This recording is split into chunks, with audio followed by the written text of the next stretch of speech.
Mindset Game podcast, and I'm your host, James Roberts. I'm a two-time Paralympian, online training and nutrition coach, and owner of James Robert Fitness. You can find more of my content by going to my website, fitamputee.co.uk. But before we get started with today's show, first off, let me take this opportunity to welcome back the regular listeners. And if this is your first time listening to the show, I hope you enjoy this episode and decide to subscribe to the show.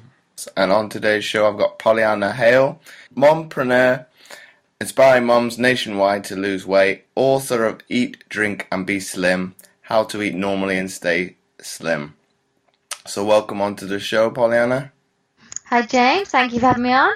So before we delve into today's topic, Pollyanna, can you talk to us about what was kind of your inspiration behind wanting to get into the fitness industry, first of all? Well, my background is actually performing. Years ago, I was at stage school, so I was obviously really fit. I was exercising every day. We were taught how to eat well. So it's always kind of been a part of my life. I've always been sporty, and it's always just kind of been a natural part of my life. And I've always been passionate about food as well. I've got a dad who's a chef, and it's always been an interest. But it wasn't until I became a mum when I suddenly realised that actually all the things that I wanted to do and I was passionate about, suddenly there was no room in my life for them. I didn't have time to exercise. I didn't have childcare to go out to the gym or to go out to classes. Even meeting a friend for a coffee was just nigh on impossible, and meals suddenly they went from being something that I enjoyed cooking, and I still enjoy cooking to a degree, but it was more about, okay, what can I make in the shortest time possible that's still vaguely healthy, and it was just basically about trying to fit in everything into what was now. I just had so much less time than I had before, and I realised that there was other women out there, other mums out there struggling with the same thing. And we're going back, my eldest is 9 now, but the Fit Mum formula started when I had my second child. She's now 5. And it was with another trainer, and online training really wasn't a thing back then. I know there's lots of people are doing it now, but things like membership portals and online programs, they just weren't really around. And we said that there has to be something, that there is nothing for us mums out there. There's nothing for us. There's only gym classes, and you can't take your kids, and you don't always want to put your kids into the creche at the gym if they don't know them there. And we said, well, how can we get around this? Well, we're going to have something that's online accessible the whole time from home, so that mums can do it in their own time when it suits them, and that's how this is created. So yeah, in a nutshell, fitness and health has always been a part of my life, but as soon as I became a mum, I had to start thinking outside the box and how to fit all of this stuff around children, or it just wasn't going to happen. And that probably rolls well into my first question to you. Do you think, in essence, that the fitness industry kind of, not sugarcoats it, but kind of tries to tie nutrition into this one box? Obviously, most people would know of meal prepping. Do you think it's okay? It's not for everybody, and myself included. I can do it for a couple of days, but kind of getting somebody, not just parents, but people that are not so, you could almost call it regimented, to be able to follow that task. Would following something along of what is realistic be more sensible? Do you know what? From a physiological point of view, it's all quite simple, really. We all need to eat the correct amount of calories for our personal needs, whatever that is. We all need to get all the micronutrients and macronutrients that we need. So we need the right amounts of carbohydrates, proteins, fats, and all your vitamins and minerals. And that's it, really. How you achieve that is very much going to be dependent on the individual. Obviously, if you are a single male who lives alone, or female even, who lives alone, has a job that is pretty regular hours, not too insociable hours, and you don't go out to eat a lot, then you can do whatever you want, but most people have some kind of restriction on their life, whether it's they've got other people that they're making meals for, whether they've got perhaps they've got food allergies, or they don't eat certain foods or certain ways due to cultural or religious restrictions.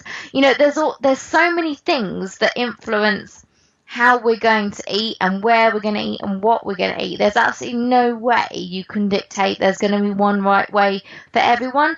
And even within people who have got very similar goals and very similar life circumstances. For example, within my mum community, they're all pretty similar in that they've got a pretty similar lifestyle. Some of them has jobs, some of them don't, but they've all got children at home, usually young children. They've all got families at home and they're all really busy. Some of them absolutely love tracking their food intake with MyFitnessPal, and some can't stand it. Some spend a day in the week, usually a Sunday, they'll go out and do their shopping and they will plan all their meals out in advance, and they know exactly from one day to the next what the family are going to be eating in the evening. Other people like to make it up as they go along.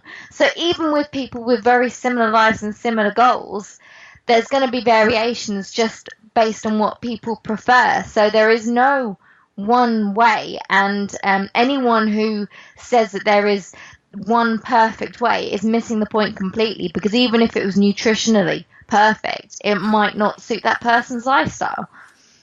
And you say there, Pollyanna, that there's traits between a group of individuals that like to track out and some that don't. What are kind of some of the characteristics that differentiate the two groups, or can you not generalize that to be so specific? I don't think there's any similarities in traits in that respect. I think it just comes down to some people love using technology and their phones in general. They tend to like data. They're the types of people who use, say, Google Calendars, and they use apps on their phone in general. So MyFitnessPal or similar tracker, they tend to use things like watches, like Apple Watches or Fitbits, and they love data, and they like numbers, and they like having that feedback and be able to see straight in front of them clearly what's going on, what they're eating, what they're burning, and it helps to keep them accountable, and they really like that. It's quite a simple thing to use. For other people, it really takes the enjoyment out of food. It turns food into numbers as opposed to a delicious recipe, and they find being on their phone more than a minimal amount during the day it's distracting, and they don't like being tied to their phones. And I've fallen into that camp. I hate tracking my food. I have done it in the past, but I really don't like it. So I personally I've got a very good awareness of calories and things like that anyway, just because of my job and my qualifications. But even then, I would find other ways of measuring out portions personally. But yeah, it's just personal preference. It really is. And there's no right or wrong way of doing it. You've got to go with whatever works for that person. But Polly, obviously this is probably works well into this question, and you answered it quite nicely. But do you think you fall into that category because of your upbringing to some extent, with your father being a chef? Or do you think it's how you've kind of gone about things? No, I think for me personally, I don't like getting too obsessed over the tiny details, because I've got a very obsessive personality. So I know that an extra or a minus 100 calories here and there is not going to make that much of a difference, and the tiny details don't matter. And for most people, you can eat pretty well just looking at a plate of food. You can like have, right, I've got this handful of this, I've got half a plate of this. That's enough nutritionally for the vast majority of people. And I prefer to have that more relaxed approach. I don't like to get too worked up and too obsessive over minute details that really don't make a difference. Obviously, I want to be as healthy as possible, but I'm not a professional athlete. I'm not looking to compete on stage in some kind of physique competition. I don't need that level of detail, and I don't need to be that precise, and nor do any of my mums. But they like using these apps, and I'm not going to take that away from them. If they really enjoy it, it's not a stress for them. It actually makes it easier for them, and they enjoy that way of doing things. I'm not going to take that away from them. It's just not for me personally. I think I'd be similar to you. I think when I was competing at the highest level, I hated it. I think when nutritionists say, "I'll weigh this out," I couldn't be bothered. It's okay. I can see where you're coming from a performance perspective, because it's one of those 1%ers. But that was the last thing I wanted to do after a training session, was having to weigh my food. I wanted to just get it on board as quickly as possible. And at the time at uni, people would ask me, "Oh, you are the things you are eating are quite similar." Well, I looked at it as fuel. So it's kind of going on a tangent a little bit, but it's looking at food in a different way altogether. It comes down to goals, doesn't it? If you want to be an elite performer in some way, whether that's sporting performance and athletics, or whether it's more aesthetic, whether it's if you want to go on stage looking absolutely ripped, and when you are competing as a physique competitor, it is beyond normal physiological levels. You are pushing your body beyond what is quote unquote normal. You're going to have to be that precise in every way, both with your workouts and with your nutrition. But that's because you've set a very high standard, a very high goal, and with that comes very strict regimens. But most people don't have those sorts of goals, and therefore don't need to be quite so precise. And being pretty fit and healthy isn't that difficult, as in they say it's simple but not easy. The principles of what you need to do are really, really quite simple. If you ask anybody what a healthy meal is, what healthy eating is, and what a healthy lifestyle is, they'll be able to tell you. Can they make themselves do it? Well, that's an entirely different matter. But the actual principles of what they need to do is quite simple, really. So this ties quite nicely into my next question for you. Obviously more for the British listeners now, the likes of the shows of Eat Well for Less and the other shows elude me at this moment, but do you think they have the wrong notion towards what the show is looking to achieve when it's looking to educate people? Yeah, I have to say, I don't like the majority of TV shows that are around healthy eating, because they come under all ends of the spectrum, and they all dictate that their way is right. Whether it's a Netflix documentary about veganism, there was one the other night at BBC about sugar and carbohydrates. You get Eat Well for Less, which is about eating cheaper food, and they've all got a specific angle that tends to be quite extreme, and they're all saying this way is the best, whereas actually there is no one way, and it's just confusing people, because then they say, oh, maybe I should be eating a vegan diet, or maybe I should cut out all carbohydrates and go on a really low carb diet. Maybe I should always buy the cheapest food, or maybe at the other end, maybe I should always be buying the most expensive organic food. And it's these extreme views that I take a stand against, because extreme anything isn't going to work. You don't need to, and it's not going to be right for everyone, and it just confuses people, because they think, well, which direction do I turn in? Which extreme do I go to? And really, they don't need to go to any extreme.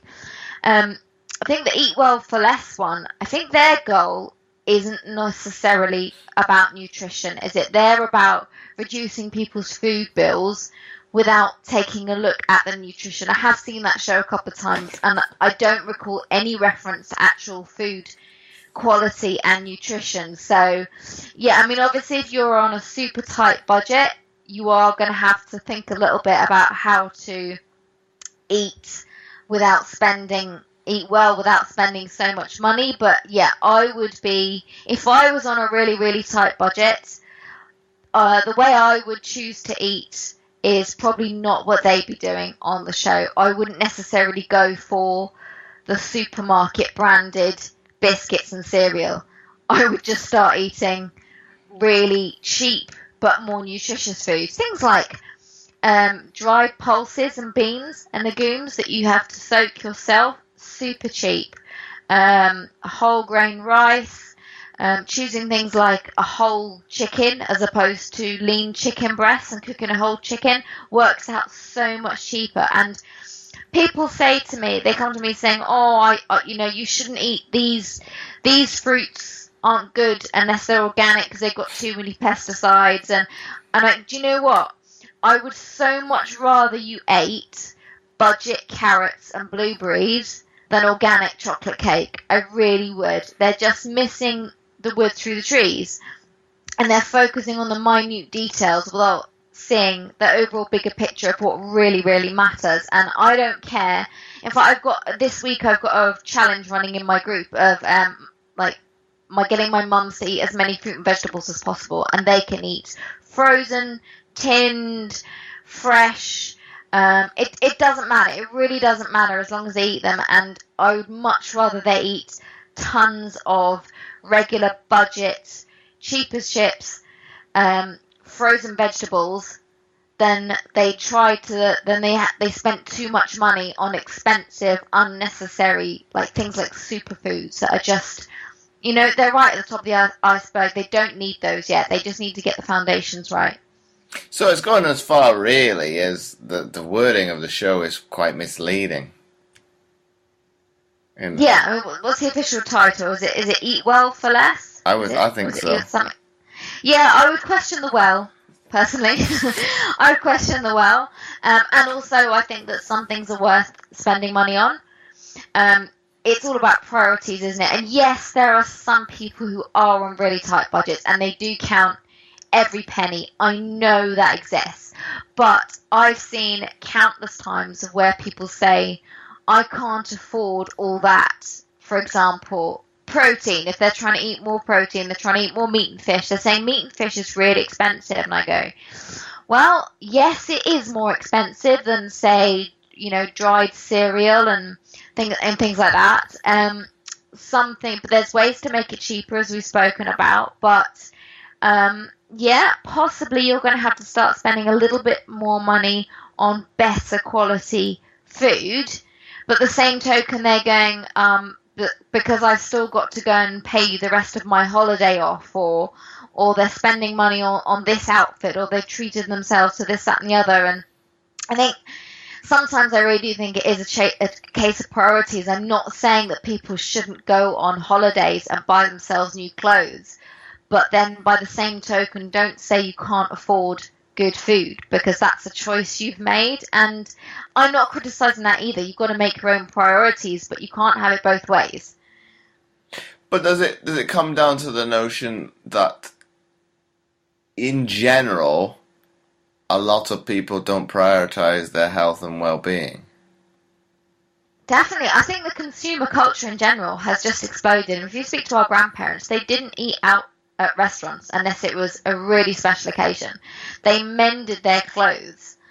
They went on camping holidays and caravan holidays, and going abroad was for really the very wealthy in the country. And these days people do that stuff all the time. They go buy new clothes all the time just because they feel like it, and they're always going out to restaurants, or they're a bit thirsty, so they'll pop into Starbucks and they'll buy an enormous coffee and a muffin and everything else, and they'll spend like £15 just on passing. That would have never happened in years gone by, and people just think that spending money on things that really aren't that necessary and essential is normal, whereas they can't afford to spend money on their health. And let's be honest, it doesn't even cost that money. You don't have to join a gym to exercise. You don't have to go to classes. Most people, even on really tight budgets, have the internet, so you can log on to YouTube and get free workouts of every different style of workout that doesn't need equipment 24 hours a day, but they choose not to. So then again, it comes down to, well, what are your priorities? Where's your motivation at? Because this isn't really about money, is it? This isn't really about not having the resources or the finances to be healthy. This is about your choices. And that's something where we as professionals, it's no longer about information, because all the information is out there at people's fingertips.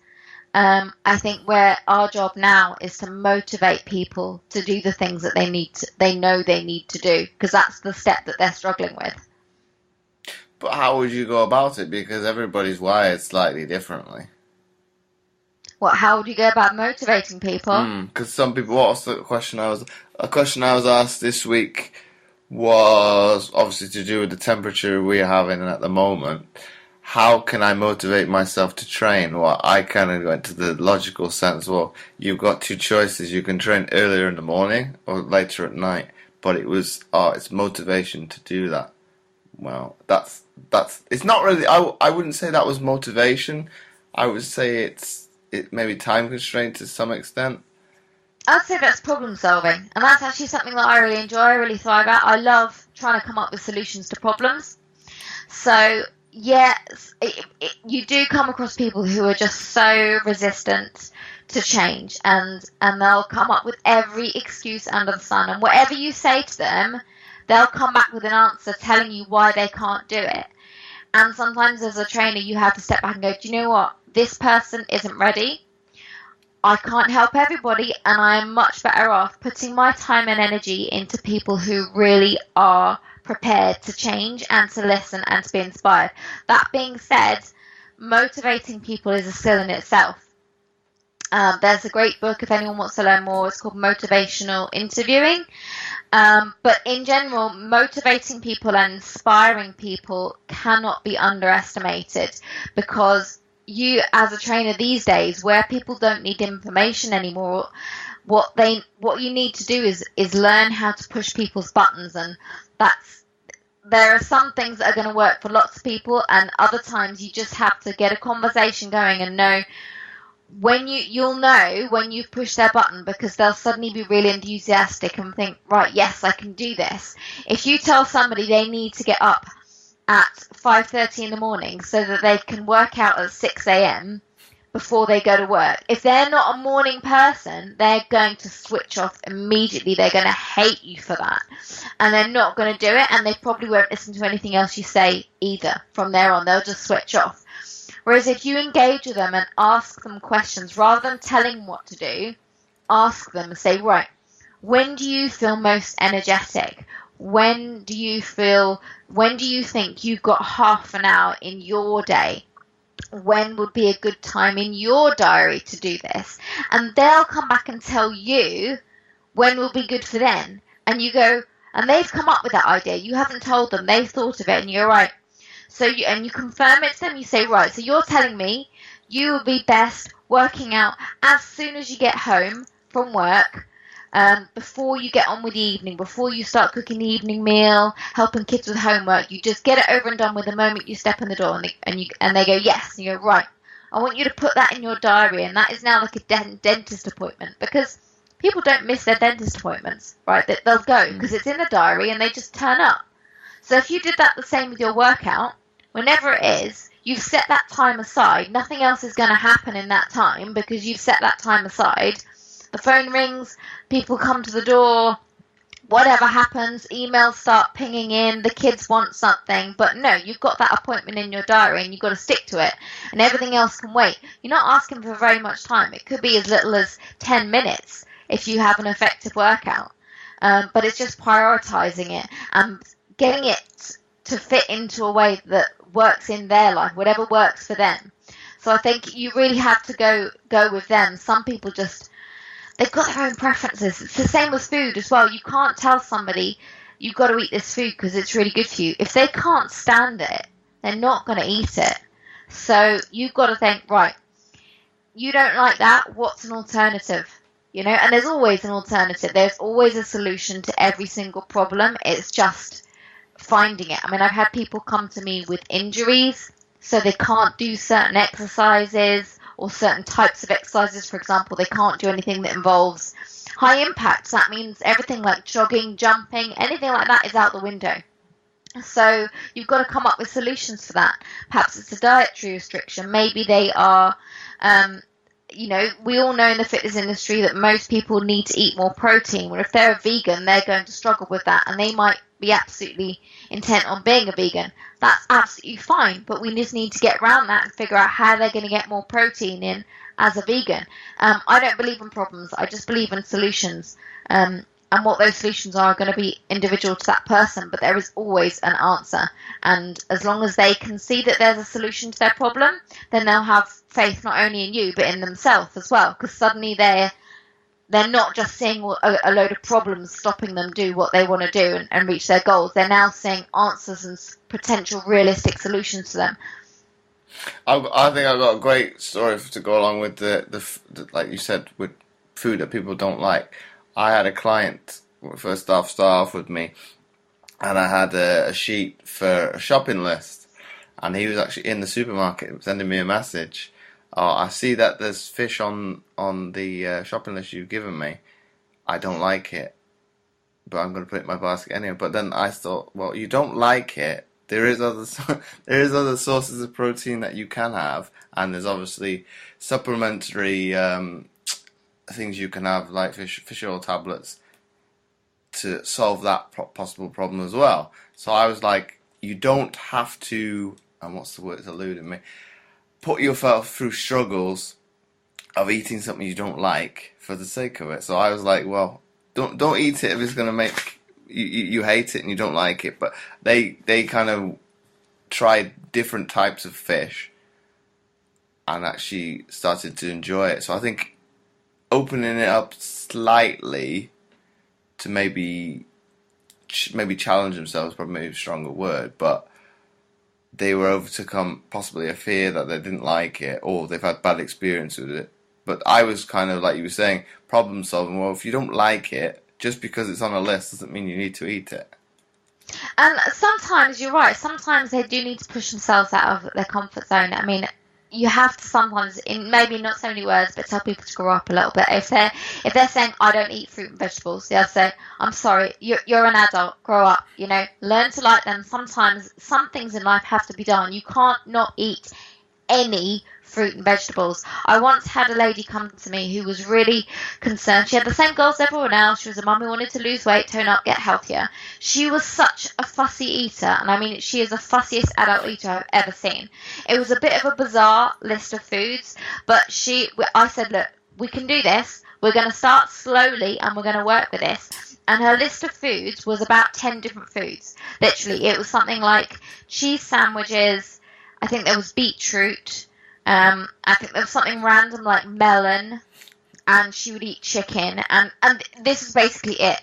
So I had this list of about 10 foods, and we spent half an hour on Skype going through and creating a week's worth of meals that were fairly varied and got everything she needed, and that she got enough of fruit and vegetables, albeit repeating the same ones, for an entire week, only using the foods she would eat. I thought, right, at some point it would be great if she can expand this, but for now, if we can just get her eating better proportionately, using the foods that she's comfortable with, she will feel comfortable with the plan. I will earn her trust, and we'll start making inroads into her health. So you've got to start where people are at. But I do encourage people to try different recipes, because sometimes, especially if they don't know how to cook, they're not that great at making recipes. Sometimes it's just that they haven't found a way of cooking a particular food that they enjoy, and that's where community can come in really well. And they can reach out to people in Facebook groups and say, look, I really don't like this food. Has anyone got some good ways of preparing it, some nice recipes that I could try? And people will come back with some great recipes. I've done it myself because I've got foods I don't like. And I said, look, husband's gone and bought a load of this stuff that wasn't on the shopping list. I don't like it. I don't want to throw it away. Hit me up with your best ideas. And I go away and try them. I might not like them. I might. But you never know until you try. But the other thing I'd done, because I found this has come up time and time again. I get asked the same questions. I don't like that. What should I eat instead? I have created cheat sheets for things like that. So in one of my plans in particular, there is a food swaps sheet. So it's got all the different lean proteins, all the different slightly fattier proteins, all the carbohydrates, and all things like the dairy products and the vegetables. And so basically it's a list. So if they don't like something in a recipe or in a meal plan, they just have to refer to that cheat sheet and go, right, what's sort of similar that I do like that I could have instead? Or it could be because they're allergic to something. What could they have instead so that they still get everything they need? For example, if it was something that was protein and fat, let's say it's some salmon or sardines, some oily fish, and they really don't like oily fish. Well, as you say, they can take fish oils for the omega-3s, and then they can get proteins and fats together with, say, something like some lean chicken and avocado.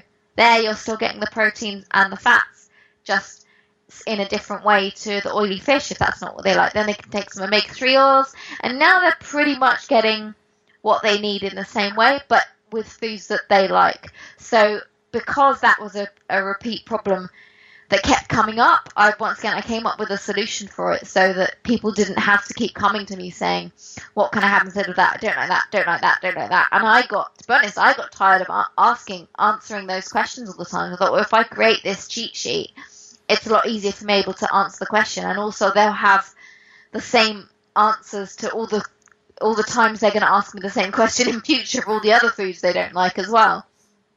But Pollyanna, that's quite an interesting one in terms of what is kind of I know it's going to differentiate from people to people in terms of why they come about to disliking food.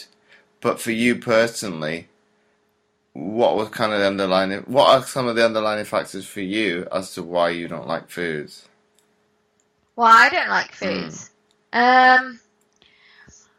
I guess, there aren't very many, to be honest, because I'm lucky enough to have a very broad foodie upbringing. With a chef as a father, we always had quite grown-up foods, quite sophisticated meals, real home-cooked stuff. So there are very, very few things that I don't like. But I don't like, what did he buy the other day? Chicory. It's a really random one. I don't like chicory. I don't like raw celery. I like it cooked in a stew. I don't like raw celery. So, there's very few things, but they're never big enough things that it means I was nutritionally deficient. There's always a replacement. So it's rarely a big deal if somebody doesn't like something. It really isn't a big deal. There's always something else you can have. And as I say, if it's a major mental hurdle, like they just don't like fruit and vegetables, some things do have to be overcome. But, that's extreme. Most people aren't that fussy. There's always going to be something. You go to McDonald's, you can eat better or worse than McDonald's. McDonald's have a grilled chicken salad. If you're insisting on going out and eating fast food, there's still better choices you can make, even there. You can choose a Diet Coke instead of a full sugar Coke.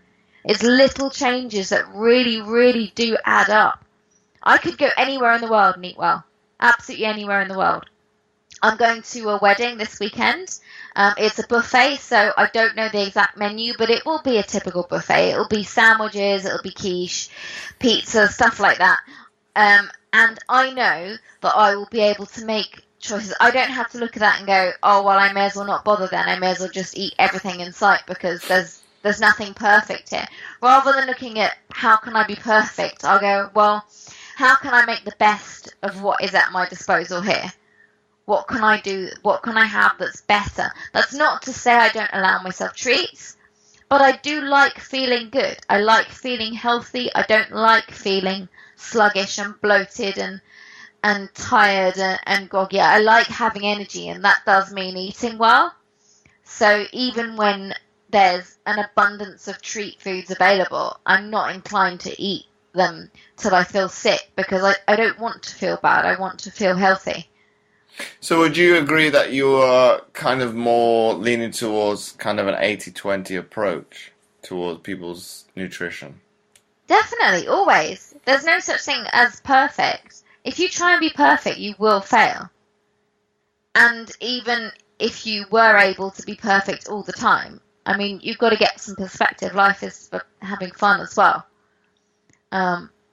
So, I mean, I think where people go wrong with 80-20 and moderation is what they perceive as moderation isn't really. Like, they'll see moderation is, right, I'm going to have one large glass of wine every night, and I'm going to have one chocolate bar every day. But I don't know, that's on top of other things that maybe aren't optimal, and you've got to do, if it works for them, great, but sometimes I see what people say is, that they'll come back and they say, I had this, that, and the other that wasn't healthy, but, well, everything in moderation. Like, okay, but your moderation clearly isn't working for you, because you're still 2 stone overweight, you're still feeling pretty tired, you don't have the energy you need, so maybe you need to reevaluate what moderation actually means, and is what you're doing moderation, or is it actually a bit too much of the less healthy foods and not enough of the good stuff? You don't have to cut out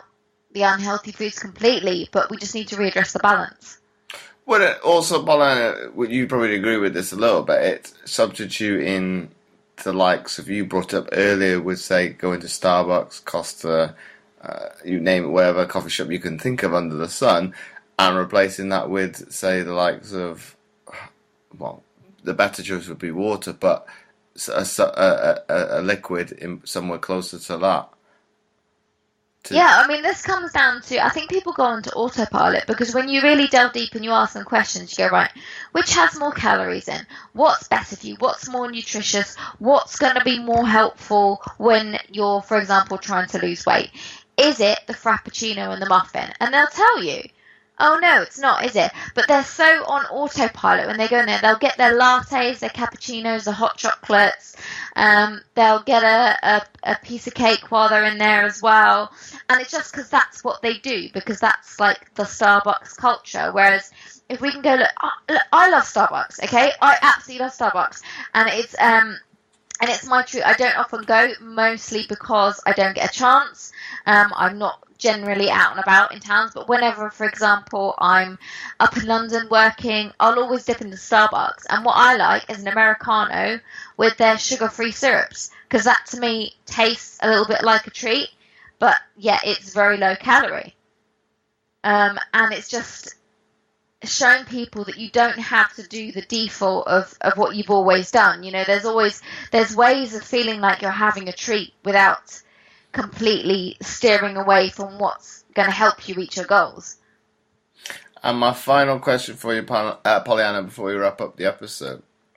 If you had to summarize what we've been speaking about today into one sentence for people to take away, what would that be? One sentence. Okay. Have a really good look at what you're doing and what you know you've got to be doing, and evaluate whether you're actually making the correct choices, because most people know what it is they've got to be doing. They're just not doing it. So try and think like the expert. Stop coming to experts like us. That sounds like a crazy thing to say, but you know the answers. You know what you've got to eat. You know what you've got to do. So go and do it. So once again, Pollyanna, thanks again for coming on the Mindset Game podcast. Thank you very much for having me. It's been good fun. It's been my pleasure. And before I forget, I would really appreciate it if you would be so kind as to leave a short written review, as it helps to get the podcast more notoriety, and it would be more visible in future to others, and thus helping more people, which my guests and I are all about. Once again, thanks for listening, and I'll catch you next time for another episode of the Mindset Game podcast.